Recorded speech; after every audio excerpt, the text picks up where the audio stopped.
Hello, আসসালামু আলাইকুম বন্ধুরা। আপনারা দেখতে পাচ্ছেন আজকে আমি জলপাই নিয়েছি আচার বানানোর জন্য। তো প্রথমে আমি জলপাইগুলো ধুয়ে নিব ভালোভাবে, পানি দিয়ে পরিষ্কার করে নিব। পরিষ্কার করার পরে আমি অন্য একটি পাত্রে তুলে নিচ্ছি জলপাইগুলো। জলপাইগুলো অন্য একটা পাত্রে তুলে নেওয়ার পরই আমি চুলাতে একটি প্যান বসিয়ে দিলাম এবং এই প্যানের ভিতরে আমি এখন সবগুলো জলপাই ঢেলে নিব। তো জলপাই ঢালা হয়ে গেলে তারপরে আমি সেখানে পরিমাণ মতো পানি দিয়ে ঢাকনা দিয়ে চুলাতে ধরিয়ে দিব জলপাইগুলো সিদ্ধ করার জন্য। এর মধ্যে আমি কিছু রসুন ছিলে নিয়েছি, সে রসুনগুলো আমি ছোট হামানদিস্তায় ছেঁচে বা থেতলো করে নিব। আপনারা চাইলে পেস্ট করে নিতে পারেন। আমার পছন্দ আচারের মধ্যে থেতলো করে দেওয়া রসুন, তাই আমি থেতলো করে নিলাম এবং থেতলো করা শেষে আমি একটি বাটিতে তুলে নিব রসুনগুলো। এটা আপনাদের পছন্দ মতো পেস্টও করতে পারেন, থেতলো করে নিতে পারেন। আচারের ভিতরে আমার এরকম করে দিতে ভালো লাগে, তাই এরকমের করেছি। এরপরে আমি দেখে নিব যে জলপাইগুলো কেমন সিদ্ধ হলো।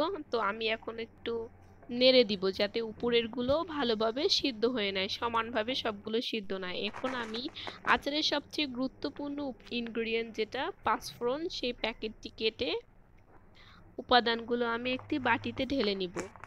আমরা ভালো করেই জানি যে এটা দিলে আচারটা অন্যরকম হয়। তো মশলাগুলো টেলে নেওয়ার পরে আমি এটাও হামানদিস্তায় করে গুঁড়ো করে নিব, মানে ঠিক মিহি না, আদো আদো করে গুঁড়ো করে নিব।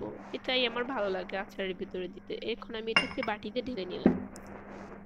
জানি না আপনারা এটাকে হামানদিস্তা বলেন কিনা অন্য কিছু। এরপরে আমি কিছু শুকনো লঙ্কা, তেজপাতা, এলাচ এবং ছাল এগুলো আমি নিয়ে নিলাম। আমি ছালগুলো একটু ভেঙে নিলাম, কারণ একটু এখন আমি সবগুলো ইনগ্রেডিয়েন্ট আপনাকে একবার দেখিয়ে নিচ্ছি যে কি কি ব্যবহার করব। এর ভিতরে জলপাইগুলো সিদ্ধ হয়ে গেছে, আমি জলপাইগুলো নামিয়ে পানি ছাঁকা দিয়ে এখন জলপাইগুলো হাত থেকে একটু ভেঙে ভেঙে নিব, কারণ ভেঙে নিলে এর ভিতরে সবগুলো মশলা পরিপূর্ণভাবে ঢুকে। সবগুলো ভাঙা হয়ে গেছে। এখন আমি জলপাইগুলো পরবর্তী প্রক্রিয়ার জন্য শুরু করব। প্রথমে প্যান বসিয়ে নিলাম এবং সেখানে পরিমাণ মতো সরিষার তেল নিয়ে দিলাম। আপনারা আপনাদের মতো করে দিতে পারেন, কেননা যে যেরকমের পরিমাণ আচার বানাবেন ঠিক সেরকমের করেই তেল দিবেন। আমি 1 কেজি জলপাই নিয়েছি, তো তার ভিতরে সেরকম করে সরিষার তেল দিয়েছি। এখন আমি এর ভিতরে শুকনো লঙ্কা, তেজপাতা, এলাচ সবগুলো ঢেলে নিলাম। সেটা একটু গরম হওয়ার পরে আমি তার ভিতরে দিয়ে দিলাম রসুন।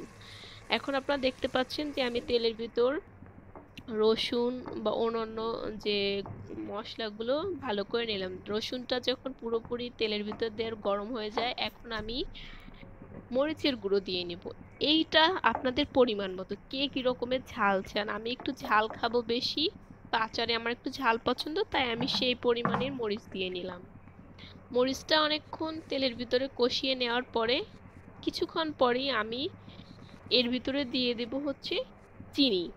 চিনি, মরিচ এইগুলো যে যার পরিমাণ মতো বা আচার কি পরিমাণ হবে তার উপরে। সবার টেস্ট সমান না, কেউ মিষ্টি আচার পছন্দ করে, কেউ টক, কেউ ঝাল। আমি এটা টক ঝাল মিষ্টি আচার বানাচ্ছি। দেখতে পাচ্ছেন চিনি দেওয়ার পরে কিরকম হয়ে গেছে চিনিটা আস্তে আস্তে। এখন আমি জলপাইটা দিয়ে দিছি এবং সাথে সিরকা বা ভিনেগার যে যেটা দেন দীর্ঘদিন আচার সংরক্ষণের জন্য, এটা দিতেই হবে। তো দেখতে পাচ্ছেন আমার ফাইনাল লুক আচারের এরকমের হয়েছে। দেখতে কতটা লোভনীয়। আশা করি ভালো লাগবে সবার। ধন্যবাদ সবাইকে।